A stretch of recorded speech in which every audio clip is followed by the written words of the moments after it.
Language, writing, and great books. Introduction. Language enables us to speak, to organize, and plan our work. We use language to attract the attention of others.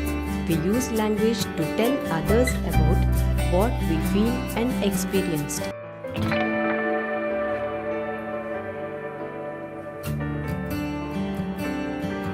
Language helped people to pass information to their children about what they saw, what they learned, and what they felt. So, each generation of people can build on what the earlier generation knew and add to it. Language also brings people together who are far away.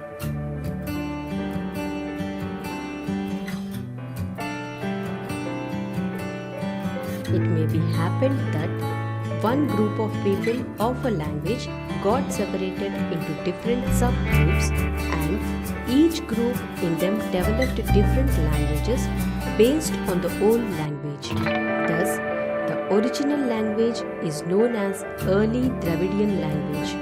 When these people lived in distinct places and mixed with other people, they developed new language.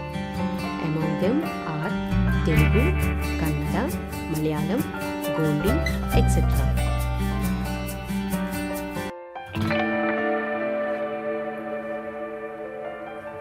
There is another language family in India called the Indo-Aryan family.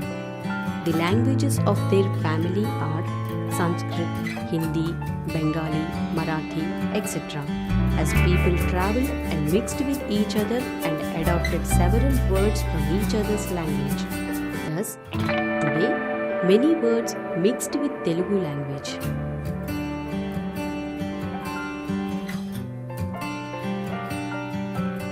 It took thousands of years to develop script like the one we use today. In the beginning, they just drew pictures instead of writing. Slowly, the script developed. The people of Indus Valley used script, but we don't know how to read it.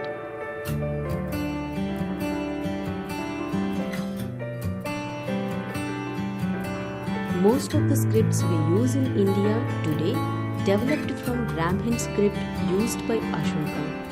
In the beginning, people probably wrote on cloth, leaves, barks, etc., which decayed and got destroyed with the time. The earliest writing of a long text that has survived to this time is Ashoka's inscriptions, which were engraved on rock or stone pillars.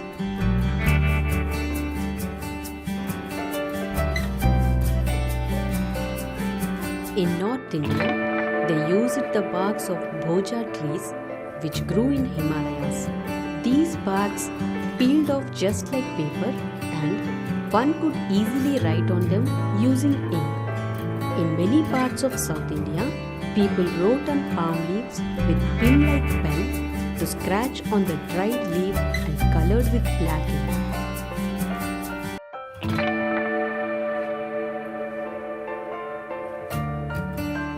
Poems, songs, and stories.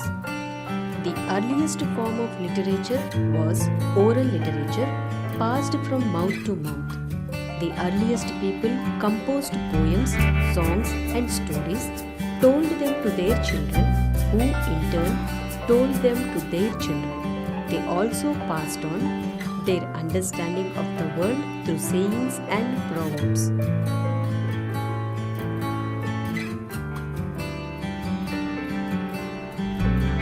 Vedas.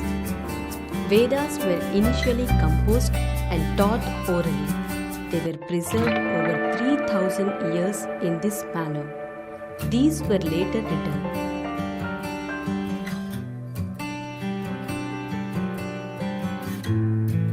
The great epics Ramayana and Mahabharata. Every country has its epics, and in India we have two important epics, Ramayana and Mahabharata. Ramayana is considered the first kavya in Sanskrit literature and composed by Valmiki. Ramayana is the story of Rama and Sita, the fight between Rama and Ravana, who had carried off Sita to Lanka. Initially, it was related orally by wandering preachers and later on edited and written down.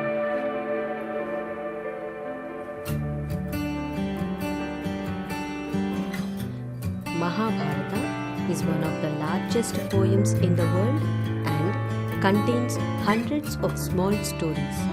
This was composed by Vyasa, recited orally by wandering storytellers and eventually written down. Mahabharata is the story of the conflict between two sets of cousins. Pandavas won the war with the help of Krishna.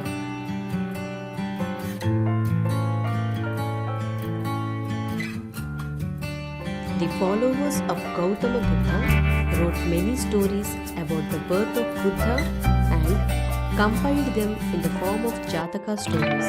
These delightful stories, collected and written down around 1600 to 1800 years ago.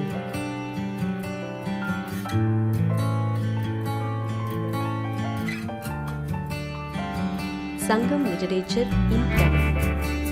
Sangam literature is a collection of poems composed by a large number of poets and poetess in Tamil.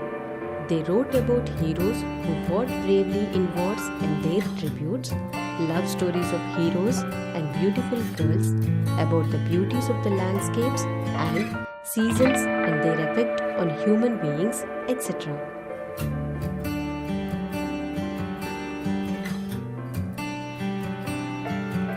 Books on medicine and surgery.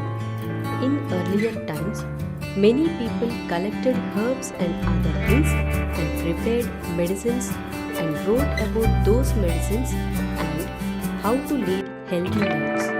One famous book of those is Charaka Samhita.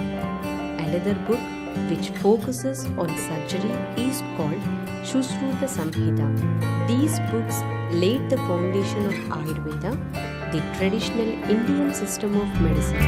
They taught the people how to lead a balanced and healthy life.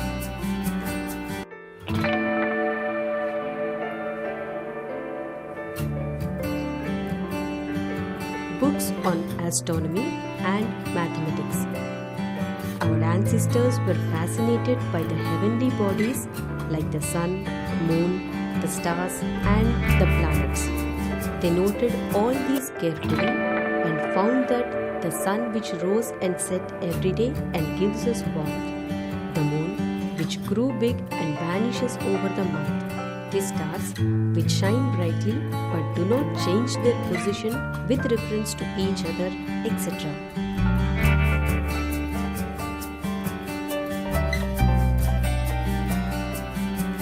Slowly, many people felt that these stars, planets, sun and moon contain secrets about the entire universe and we should understand them better by observing them more carefully and calculating their movements.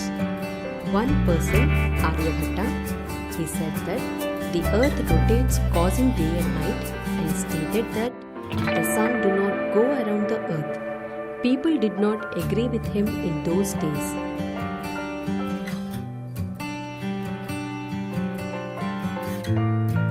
Aryabhatta and other mathematicians of ancient India adopted the decimal system of numbers and place value system.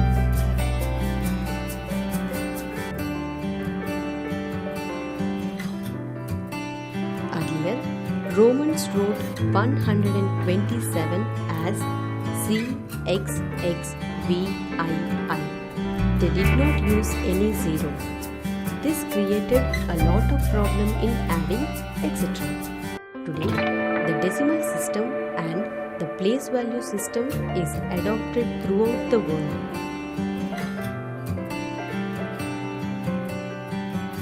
మా video గనుక మీకు నచ్చినట్లయితే like చేయండి, share చేయండి.